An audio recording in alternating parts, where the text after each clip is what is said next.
Hey guys and girls, Mark from Gunpla Network, and here, this is my review of the Master Grade Shenlong EW. I'm slowly working my way through these MG kits and I'm loving them. They're simple and detailed, with plenty of room to modify or paint if you wanted to. As you can see here with this guy, fully loaded with shield, beam, trident, the Wufei figure standing, obviously the other figures in the cockpit already.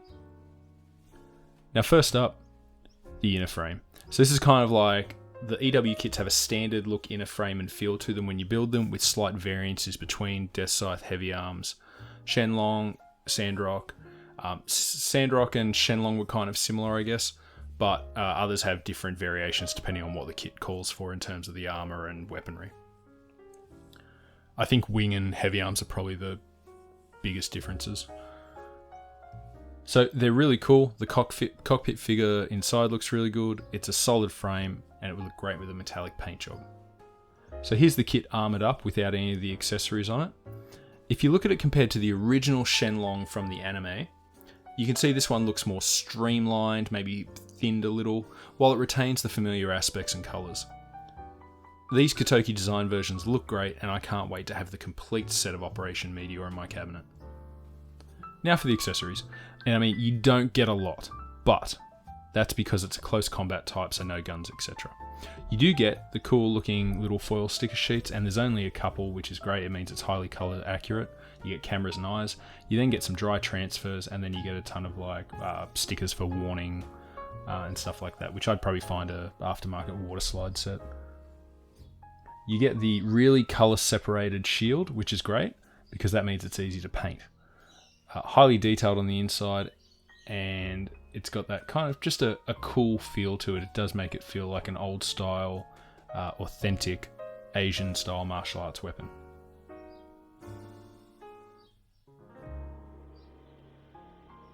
You get the beam Trident, which is inactive without the effect part on it, and that's almost as long as the kit itself. You can also see a couple of holes as it turns around there, up and down the pole, and that's for the hand grip to slide into and lock it in place when you're holding it. There are some nubs to clean up though. I'll just put the effect part on and show you. That clips in. The nubs are only nasty in that you need to be careful because it's on a rounded surface, so if you're sanding you don't want to flatten spots of the post. So there it is with the effect part on it, and definitely taller than the kit. You get your Wufei figure standing. Needs a little paint.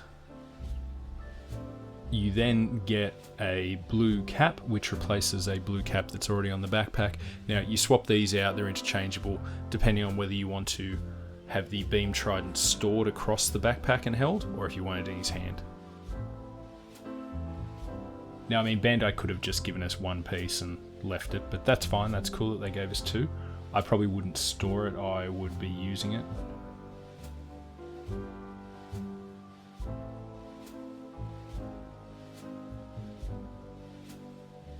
You have your action base adapter. Now, you don't really need to put it on an action base, but if you want to get some like kind of flying style poses, obviously you can.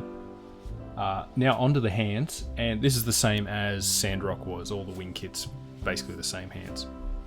You build a hand with a thumb that has a joint on it to move around, and then you change out the closed, open, holding hands. And that's it. It's just basically like a little clip-in piece for the hand. Lastly, the Dragon Fang. So it would have been cool to see it extend like in the series, but I mean that would have been hard and probably wouldn't have worked. It would have failed. So it's cool that they did it this way instead in the redesign. It opens up, it moves around a little. It clips onto the arm like a shield. So it's in its kind of stored mode. And then you can fold these two bits up on top out with the dragon teeth up. Now those two little green stickers were for the eyes on this. And there you go, so it's kind of like the dragons open up and it can shoot fire. So now for the articulation. So the head can look up. It can look down a little. But just be careful, you see those kind of like white pointy ear looking pieces, much like the Exia has. They will pop off really easily, so just be careful. I nearly lost one under a cabinet one day and I was so scared it was gone forever. The head will turn all the way around, but why bother? I don't understand that gimmick.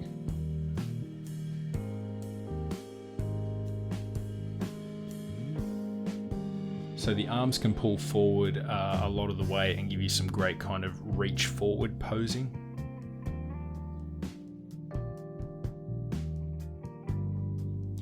Now the shoulder armor goes up and then the arm will be able to come up and reach just over shoulder height.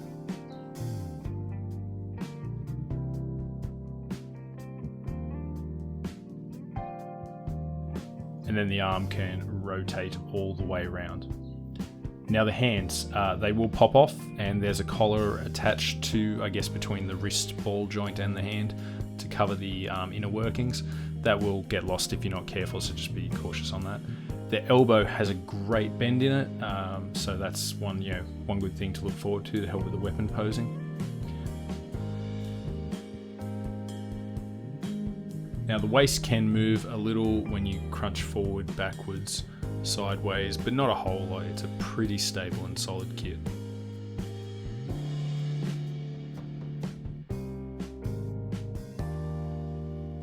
Side skirts will move a little, not much, but that's fine, they're solid.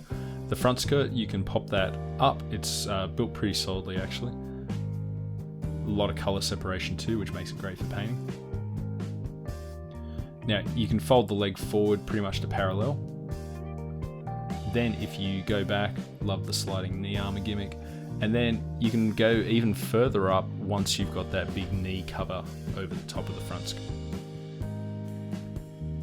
And the foot will move back forward, side to side.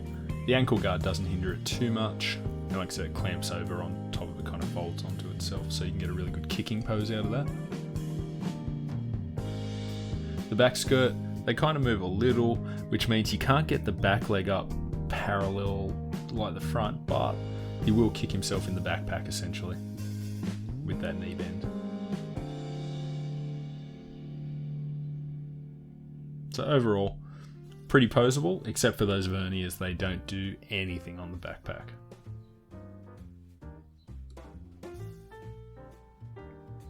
So now, looking at this kit in my mechanical chain base hanger kind of setup that I've got here,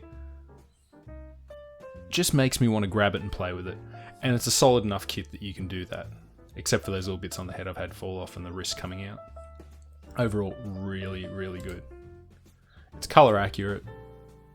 Probably looks great once painted, or at least with the gloss coat, panel lines and the dry transfers done. Just kind of nostalgic feeling. If you're a Wing fan from, that was one of the first major English Western releases, I guess. That's why everyone loves it.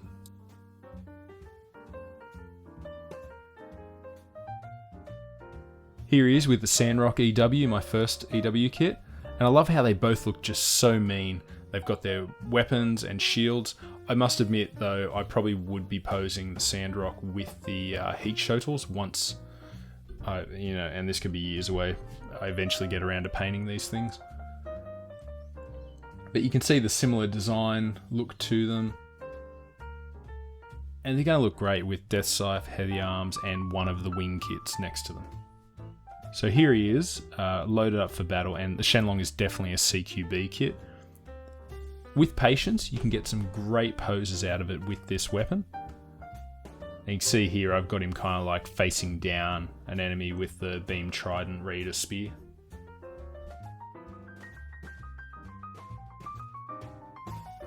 Here he is kind of replicating the cover art on the box.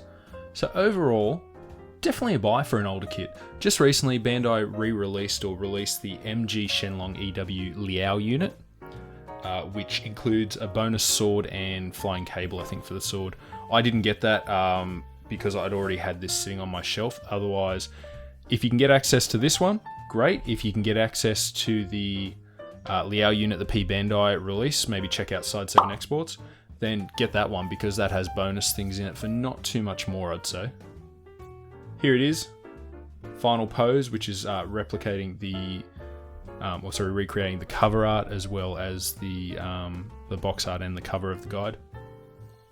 And I love the EW kits, and next up I'm going to be doing Death Scythe EW straight away. So stay tuned for that. Leave a like, a comment, and subscribe for more good content here at Gunpla Network.